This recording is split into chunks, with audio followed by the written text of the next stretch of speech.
चलो आज एक कहानी सुनाता हूँ। बेसिकली है तो ये फिल्म की कहानी, थंबनेल से तुम लोगों को पता भी चल गया होगा। बट न्यू फिल्म है और थोड़ी टेढ़ी है, जिसको समझने के लिए तुम्हें इसका फर्स्ट और सेकंड पार्ट तो एटलीस्ट देखना पड़ेगा। कहानी है एक फैमिली में दो पर्सन की, एक बाप और उसका बेटा। हालांकि फिल्म में बार बार बेटे की कहानी को ज़्यादा पोर्ट्रेट किया गया है, बट बिना बाप की स्टोरी के इस फिल्म का कोई मतलब नहीं बनता। जॉश और उसका बेटा डाल्टन, जिन्हें विरासत में एक ऐसी शक्ति मिली है जिससे वो दोनों अंधेरे में सोते हुए दूसरी दुनिया में जा सकते हैं। ऐसी दुनिया जो कि है तो इसी दुनिया के पैरेलल, लेकिन वहाँ कुछ भी नॉर्मल नहीं है। वो है शैतानों की दुनिया। उस दुनिया में वो आत्मा रहती है जो काफी तकलीफ में है और अपनी गलतियों की सजा का कई सालों अनंत काल तक भुगतने के लिए शापित है। कोई भी साधारण इंसान उस दुनिया में नहीं जा सकता, बशर्ते उसके अंदर एस्ट्रल प्रोजेक्शन नाम की शक्ति होनी चाहिए। इस शक्ति का इस्तेमाल करके जब उस अंधेरी दुनिया में कोई इंसान जाता है तब वो आत्माएं जाग जाती हैं। अब ये सुपर पावर है या एक श्राप, ये तुम्हें आगे वीडियो में पता चल जाएगा। कहानी के प्रेजेंट टाइम से करीब 8 साल पहले कुछ ऐसी घटना इन दोनों किरदार के साथ हुई थी, जिसका इलाज नहीं मिलने के कारण उन दोनों ने हिप्नोसिस की मदद से सब कुछ भूल जाने का फैसला किया। वो सब कुछ भूल गए उस डरावने बीते पल के बारे में। वो कहते हैं ना, तुम अतीत को पीछे छोड़ने की जितनी कोशिश करो, लेकिन वो किसी तरह से तुम्हारे पास आ ही जाती है। भुला दिए जाने के बाद भी वो सारी झलकियाँ, वो सपने जॉश और डाल्टन को दिखाई देती हैं, और उन झलकियों में दिखाई जाने वाली आत्मा एक ही बात कहती है, ये बुड्ढा मेरे बीच में बहुत बोलता है। Sorry sorry sorry sorry sorry. वो लाल दरवाजा उसे बंद कर दो। लैम्बर्ट की माँ की मौत हो चुकी है, लेकिन फिर भी लैम्बर्ट को ऐसा लगता है कि उसकी माँ ने उससे बहुत कुछ छुपाया है। वो अतीत जिसके बारे में वो सब कुछ भूल गया है, लेकिन फिर भी कुछ न कुछ तो है जो उसे दिलो दिमाग में परेशान करती है। डाल्टन को भी सेम टू सेम वही फील होता है। अब डाल्टन बड़ा हो चुका है और आर्ट्स कॉलेज में एडमिशन ले लेता है। उसका बाप उसके साथ पहले जैसा नॉर्मल होने की कोशिश करता है, पर डाल्टन अतीत के बंद रहस्यों के कारण अपने पिता को ज़्यादा नहीं मानता।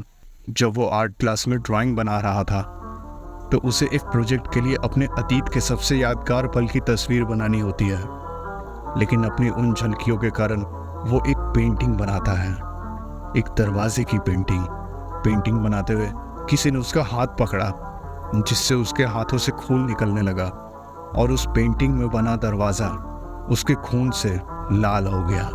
पेंटिंग मानो उसके दिमाग में घर बना रही थी कि ज़रूर इसका कनेक्शन उसके अतीत से जुड़ा है। उसे लगता था कि वो पागल है, बट ऐसा नहीं था। डाल्टन की रूममेट ने उसे एक वीडियो दिखाया। सही तरीके से किया गया मैस्टरबेशन आपको कोई नुकसान नहीं देता। मुझे बिल्कुल ऐसा ही लगता है। मैंने कहा था ना, ये इंटरेस्टिंग है। जिसमें एक लेडी सेम सिचुएशन शेयर कर रही थी, लेकिन उसे पागलपन नहीं, एस्ट्रो प्रोजेक्ट कहते हैं, जिसके बारे में मैंने तुम्हें स्टार्टिंग में बताया था।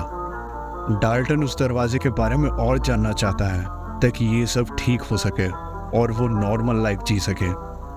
वो फिर से उस दूसरी दुनिया में जाता है और इस बार उसे एक राक्षस दिखता है।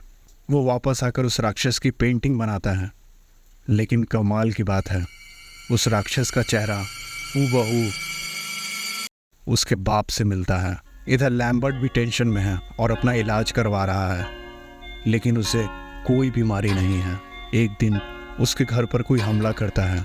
खुद को बचाते हुए वो कबर्ड में गिर जाता है, जहां उसे एक डायरी मिलती है। वो डायरी किसी और की नहीं बल्कि उसके बाप की थी। उसके बाप को भी सेम वही प्रॉब्लम थी जो उसे और डाल्टन को है, लेकिन उसकी माँ और उसकी वाइफ ने कभी इस बारे में दोबारा नहीं बताया। सच्चाई जानने के लिए वो अपनी एक्स वाइफ के पास जाता है। वो उसे सब कुछ बताती है उसके बाप के बारे में। डाल्टन और लैम्बर्ट सब कुछ जान चुके थे और उन दोनों ने इससे वापस उस दुनिया में जाकर सब कुछ ठीक करने का फैसला किया। उन दोनों ने राक्षस से बच बचाकर रेड डोर के बाहर आ गए और दरवाज़ा बंद करने की कोशिश करने लगे। लैम्बर्ट डाल्टन से मदद मांगता है दरवाजे को बंद करने में, लेकिन डाल्टन जानता है बेटा कोशिश तो कर सकते हैं। लैम्बर्ट उस दरवाजे को पकड़े रहता है और डाल्टन से वापस असली दुनिया में चला जाता है। लैम्बर्ट को लगता है कि डाल्टन उसे कभी माफ नहीं कर पाया, मुसीबत में छोड़कर बाहर चला गया।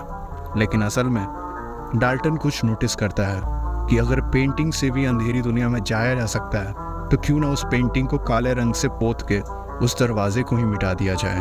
वो ऐसा ही करता है और अपने बाप लैम्बर्ट को बचा लेता है। कहानी समाप्ति की ओर और ऐसा लग रहा है कि सब कुछ ठीक हो गया, सब असली दुनिया में आ चुके हैं। लेकिन लास्ट में लैम्बर्ट को वो सेम लेडी मिलती है जिसका सालों पुराना वीडियो डाल्टन ने देखा था। आपका आवाज किधर देखेला लगता है मेरे को। मैंने भी तेरा थोबड़ा किधर सुनने लगता है रे। मुझे ऐसा लगता है कि इस कहानी का अगला पार्ट भी जरूर आएगा, क्योंकि अगर सब कुछ ठीक हो गया होता तो वो लेडी लैम्बर्ट से इस दुनिया में कैसे मिल सकती है। वो दरवाज़ा, उसका भी कुछ सॉल्यूशन नहीं हुआ, उसे बस ब्लैक पेंट से ढक दिया गया है। तो यहाँ होता है वीडियो और फिल्म दोनों ख़त्म। इस टाइप के वीडियो को क्या बोलते हैं ये मुझे नहीं पता, लेकिन मैंने फर्स्ट टाइम इस तरह का वीडियो ट्राई किया है। और वीडियो को लाइक ज़रूर से कर देना। बाकी मैं मिलूँगा तुमसे नेक्स्ट वीडियो में। बाय।